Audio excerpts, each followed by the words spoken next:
The SEC and the Big Ten met behind closed doors and decided the Big 12 has to go. This is a Locked On Big 12, Locked On Buffs crossover.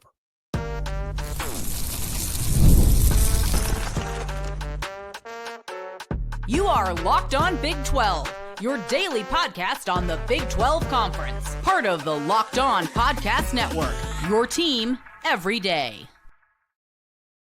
Happy Wednesday, everybody. Welcome into Locked On Big 12. I'm Drake Toll from America's #1 Big 12 podcast, Locked On Big 12. Thank you for making this show your first listen every single day. You may add into your rotation as your first or second listen, Locked On Buffs. That's Kevin Borba talking all things Colorado. We will start with the SEC attempting to push out the Big 12 and the ACC from having a rightful seat at the table or an equal seat at the table in the college football playoff. And ultimately, if our league died, I don't think they would care. That's actually where we'll go in the middle segment today. The Big Ten and the SEC are threatening to effectively leave us behind and do their own playoff, saying, screw you, Big 12, ACC, and everybody else. And then Deion Sanders, is he the best football coach in the Big 12? Maybe not best, but most crucial? Yeah. He's the most vital coach to this conference for economic purposes. If you hit subscribe, we get to keep our jobs.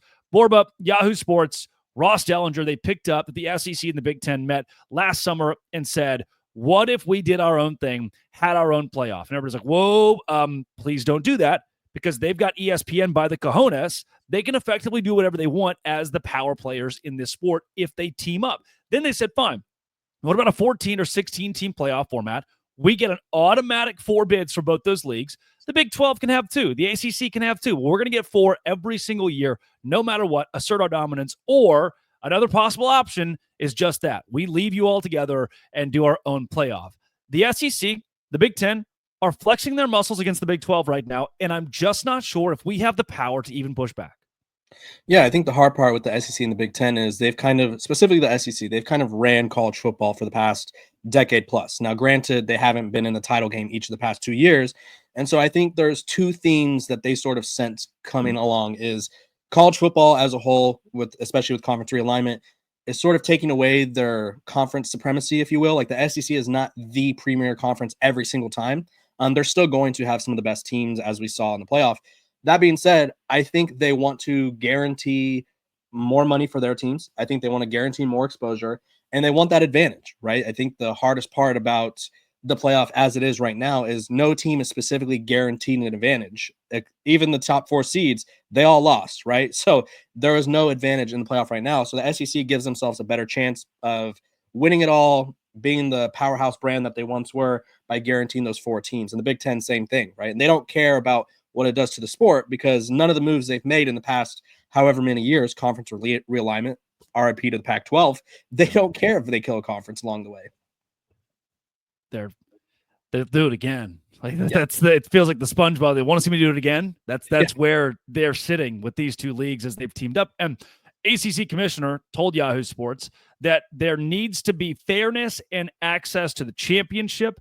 It needs to be a true championship, not artificial and not an invitational. Brett Yormark says that he's working on predictive analysis on what different playoff models would mean for the conference participation. If applied in the recent history of the postseason, I'll be armed with data, he told Yahoo Sports. Group of 5 leaders are prepared to fight to potentially expand upon their one automatic access spot, according to American Athletic Conference Commissioner Tim Pernetti to Yahoo Sports. So obviously, everyone else is not happy about this. Yeah. But to me, it almost doesn't matter. If I'm Brett Yormark, I have to play the game.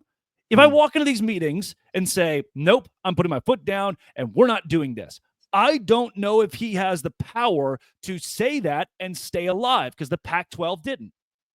Yeah, I think you could go one of 2 ways, really. I agree with you because obviously at the end of the day, you don't want to have to suck up to the SEC or the Big Ten, but you don't want to be left out, right? No one wants to watch a Group of 5 Big 12 ACC playoff when the SEC is going to be pumping out Texas, Ohio State, Michigan, and whoever else in their own playoff, which I think this is how you operate if you're Brett Yormark. One, you go in there and maybe you try to appeal to like the college football lover historian of everyone in the room where you go, I get it. We all want to make money, but what happened to earning your spot in the playoff? What happened to, if you're so good, SEC teams, right? Why is Alabama getting blown out by Oklahoma when it matters? Why is South Carolina having some rough games here and there? Or why is Ole Miss losing to Kentucky, who is one of the worst teams in the conference, right?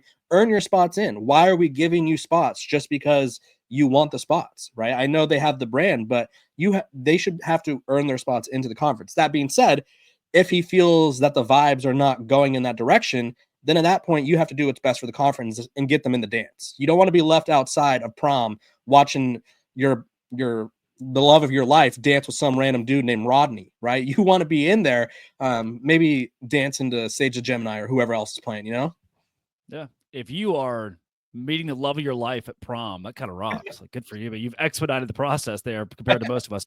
And I want to go back to the SEC has lost bowl games to Oklahoma State beating Texas A&M in 2023. We don't talk a ton about, the SEC losing, Auburn losing to Maryland 31-13, and that Alabama and Michigan loss. Like, we have seen SEC teams now almost consistently lose in games that they would like to tell you that they should be the favorite. We've seen LSU do it to that aforementioned Texas A&M, and still they want to claim they're the best and they deserve more automatic qualifiers and that they can do this.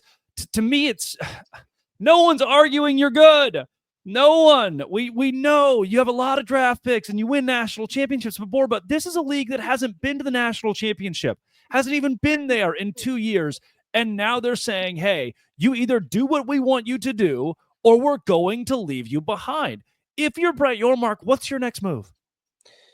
Yeah, I mean, you got to fight for your conference, really. I talked about this when Deion Sanders, and I'll compare to this Colorado. When Deion Sanders was up for the Dallas Cowboys job or up for these other jobs, and there were sort of these murmurs that Colorado wasn't willing to pay him or his coaching staff the money that he wanted or give him the budget that he wanted, I said to Colorado fans, you cannot sit there as Colorado and watch the best thing to ever happen to your program since winning a title in the 90s, walk away and be like, you know what, we didn't try our best, right? If you're Brett Yormark, you cannot go into this boardroom and not pull out every stop possible, right? You insult the SEC, you kiss up to them, you do whatever you have to do, whatever is going to work. And also the SEC, I think, and you could agree or disagree with this, Drake, I feel like they are sensing a sense of vulnerability, right? The Big Ten, the talk of college football right now is the Big Ten replacing the SEC as the premier brand. So obviously every conference is doing what they need to do for their best interest. And Brett Yormark, he needs to do that too, right? You need to show the value of your conference, right? You need to highlight Arizona State that basically almost took down the runner-up in the SEC. You need to highlight Colorado being one of the most popular brands in college football. You need to highlight those bowl game victories because the hypothetical, well, if this team played this team, they'd obviously win, right? I think the SEC, aside from being 500 in conference play, disgusting, just kidding. Aside from that, they are probably undefeated in hypothetical games. And I don't really know why that's an argument. I think the hypothetical argument needs to die. And it realistically needs to be about the sport of college football and not about what's going to put money in pockets, because I think there's going to be a fan revolt eventually, right? Fans are going to be upset with what happens if it's just like, hey, this is the SEC and Big Ten Invitational and no one else matters. Well, ESPN also controls the ACC. Good luck getting ACC teams to want to stick in that conference, or good luck getting fans to care about those games because you are shoving these two conferences down our throats. Coming up, worse than the playoff, they just altogether don't want to play us. They're scheduling themselves, the Big Ten and the SEC, to try to prove that they can do it without us. This is a Locked On Big 12, Locked On Buffs crossover, part of the Locked On Podcast Network, your team every day.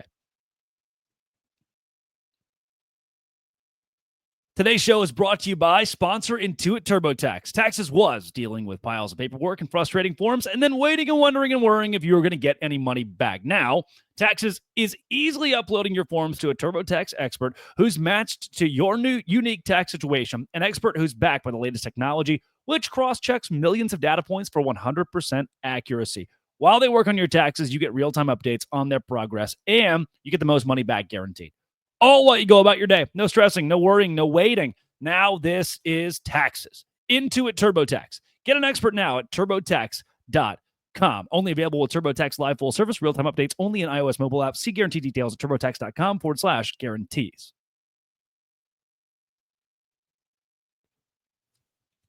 The SEC and Big Ten, as a part of all this, have come out, Ross Dellinger's on top of this, with a scheduling agreement. They're working on that moving forward, how in the regular season they could play one another more often. And to me, this screams test.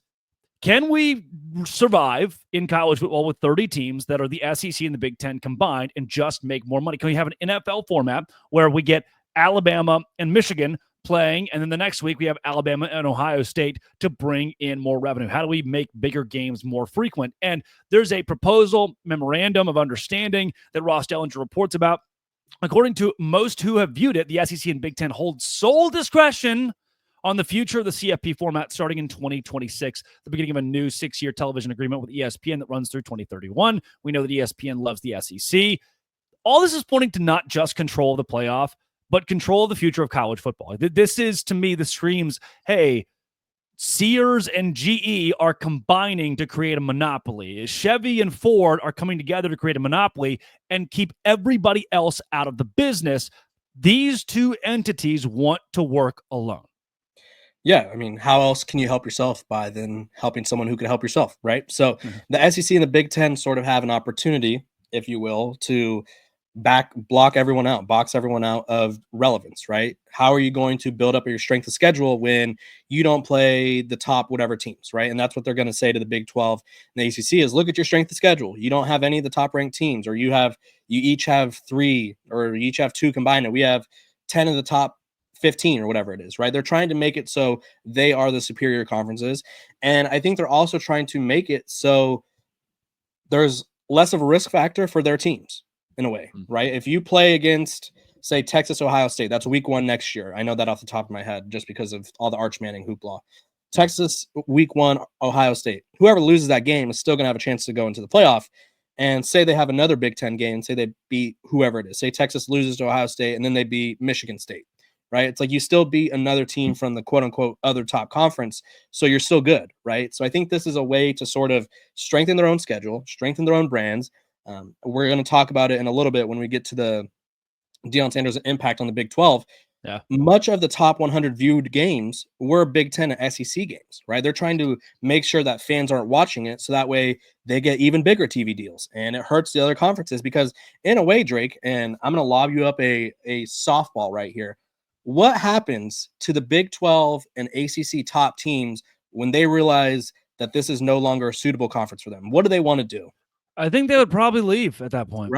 Right. So the Big 12 and the ACC top teams, Clemson, Miami, the Big 12, it could be Colorado or Utah or Iowa State, whoever it is at that time, right? They're going to want to be in the room where it happens, to quote Alexander Hamilton in Hamilton, because I just saw the play the other day.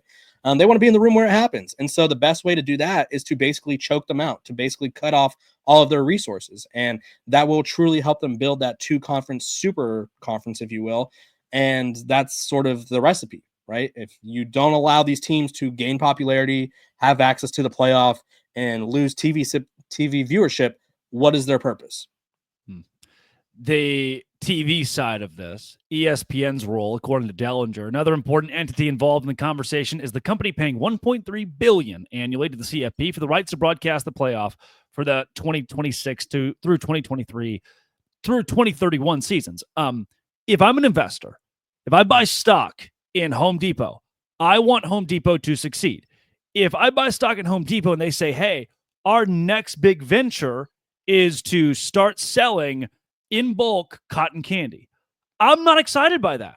I don't want, and kind of the way that relates to me to the college football playoff is ESPN investing in the CFP. They're probably not excited to see SMU and Boise State play in round 1. That's not what they want. They don't want the Home Depot to be like, yeah, I mean, we're going to do motorcycles now. Like, no, do what's worked to make us the most money. So I understand how the investor in this wants to see the best product. But what's crazy is Dellinger says, though they have not publicly commented, ESPN executives have expressed to at least some college leaders apprehension about a format that provides such lopsided automatic access. As one power broker put it, you're going to alienate part of the country. We have somehow gone so far rogue that even ESPN is saying, oh, hey, wait a second, that might not be a good idea.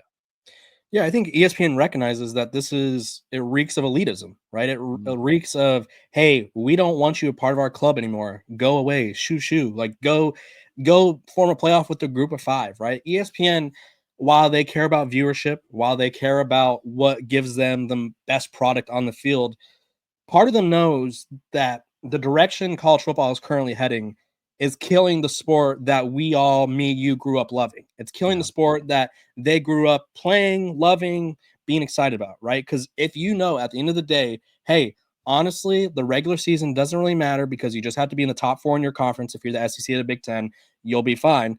And then everyone else, it's like you have to fight for survival just to get into the dance, right? That's not, I don't like using the word fair because life isn't fair, but that's not really fair, right? And that's not what college football is about. College football is, and I think there's so many things wrong with college football. It's about crowning the best team, right? It's never been about crowning the best team from a certain 2 regions, right? There's the Pac-12 died because they had horrible leadership. And I think everyone around the sport recognized like, hey, we are getting away from what made the sport great. And if we continue to do that, the sport's going to turn into the NFL. And is that what college football has always been about? I think college football has been about, and I think I myself sit in this camp, I enjoy college football because it's more unpredictable than the NFL, right? You could be down 35 and win, and in the process, you could have a fan throw a tortilla on the field, right? Unpredictable, right? In the NFL, it's like, okay, every game, the spread is 2.5, 3.5 points. This team's going to go up by 10. This other team's going to come back, and they're going to kick a game-winning field goal. That's what it feels like most of the time. And so if they get rid of this, them being ESPN, because they would have a part in this, they know that you're, like they said, alienating a certain region. It's not even like, hey, we don't want the Southwest a part of this. It is the West Coast all the way until most of Texas, right? Only Texas and Oklahoma would benefit from this. You're ruining the sport is what you're doing, to put it in layman's terms, right? You're ruining what people love college football to be. And at that point, I don't know what would happen with the rest of the fan entertainment or fan interest, excuse me. Yeah. The report goes on from Yahoo Sports that the Big Ten, during their media days, Tony Petitti, their commissioner, said that if leaders get the postseason right, his league and others could then have the ability to play stronger non-conference matchups. So the strong arm here too by saying, hey, we'll just create this deal with us and the SEC. If you'll give us money to buy those out, it's all connected. We could just do it that way.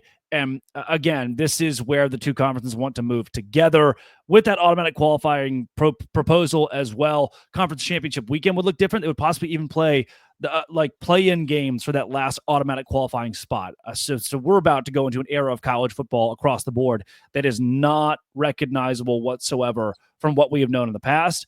And I think that's the goal, as long as it equates to revenue. For the SEC, for the Big Ten, and the Big 12 is going to hold on and try to appease the masses as long as they can, appease the executives as long as they can, to hopefully ride that wave into the sunset with everyone else. Borba, I think Deion Sanders might be the most important coach in college football to his program. And it almost feels objective. Like, it almost doesn't, to me, deserve 8 minutes. We're going to give it that anyway, though. This is a Locked On Big 12, Locked On Buffs crossover.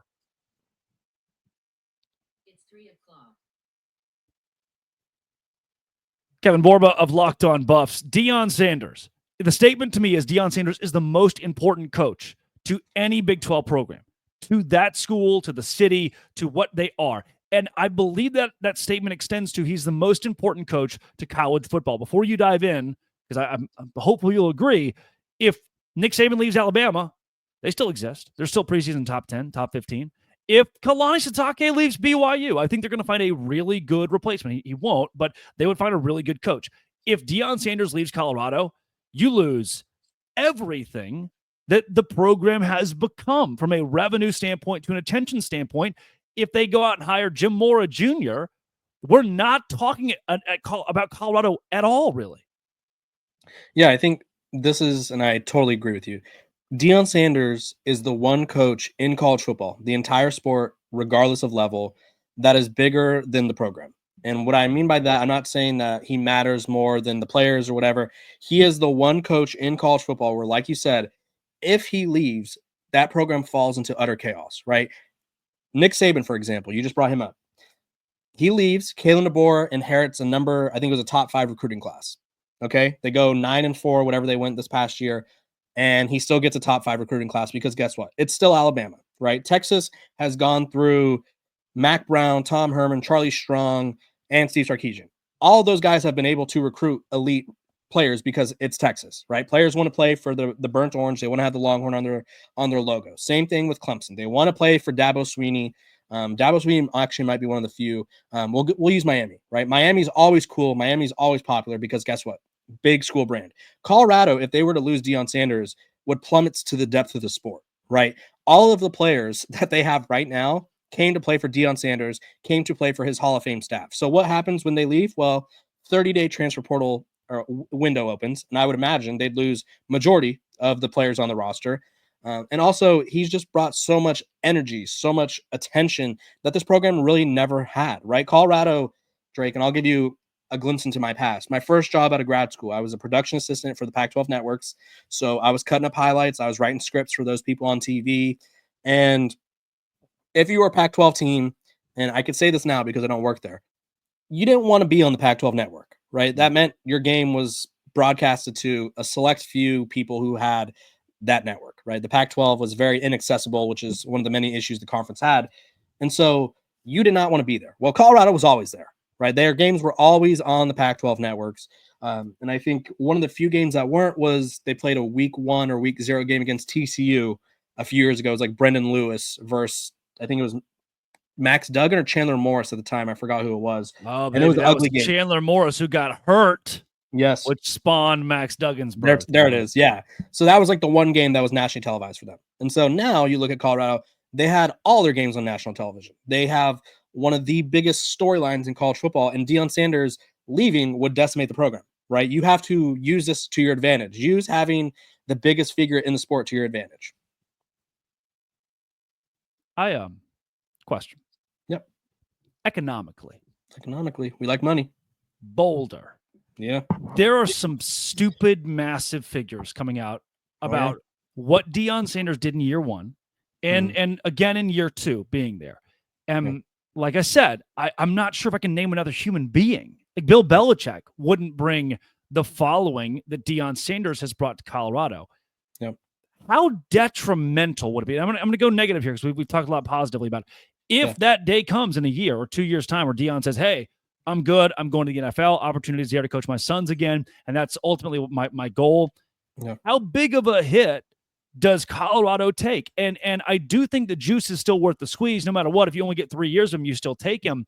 But how big of a hit is it to Boulder, to the university, to admissions if Deion's not there anymore?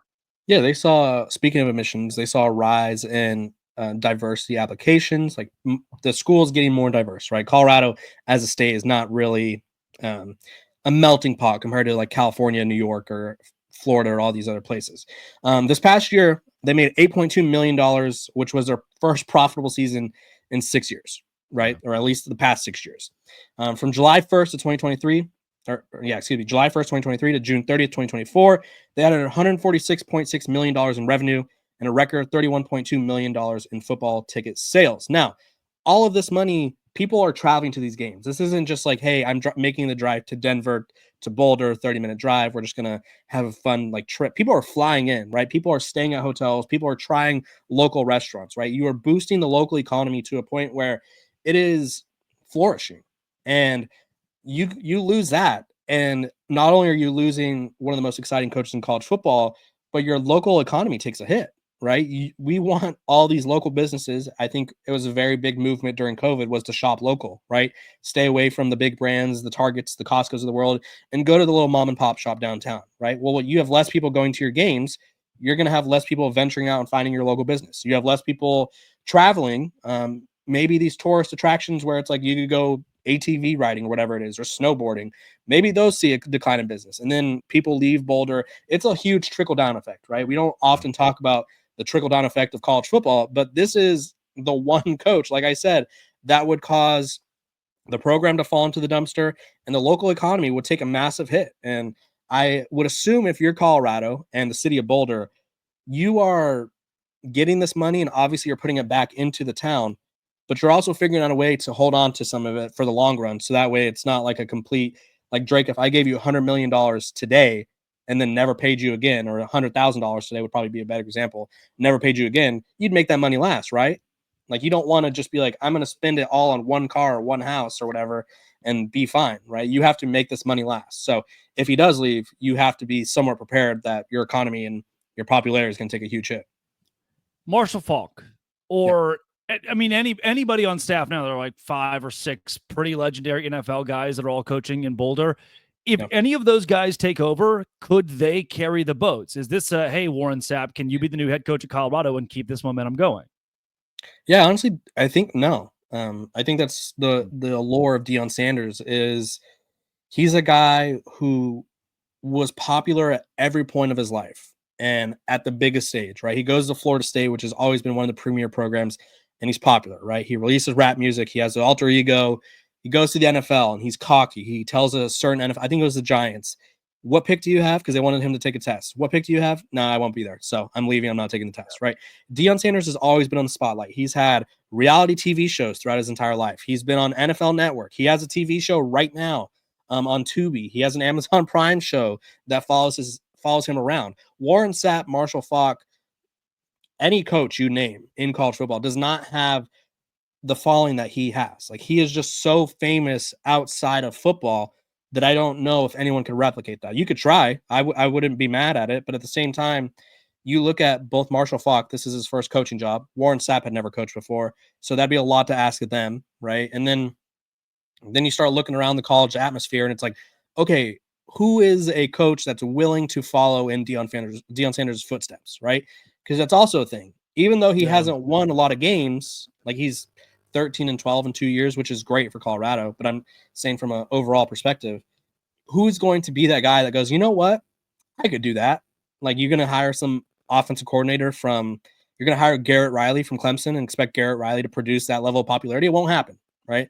I think the one person, and I've talked about this doomsday scenario a little bit on Locked On Buffs, and I'll give you an insight, Drake, is Brendan Marion, the Sac State head coach. He was a UNLV coordinator, does the go-go offense, which is like the 2 running backs in the backfield next to the quarterback, and they all stand in line. It looks ridiculous, but it works.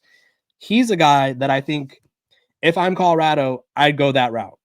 If I had to, because he currently has Sac State. I think they have a top 25 recruiting class as it stands right now, which is very rare because they're an FCS program. So You have to find someone who's out of the box, popular, and willing to take risks. And I don't know who that would be, and I pity the person who has to figure that out.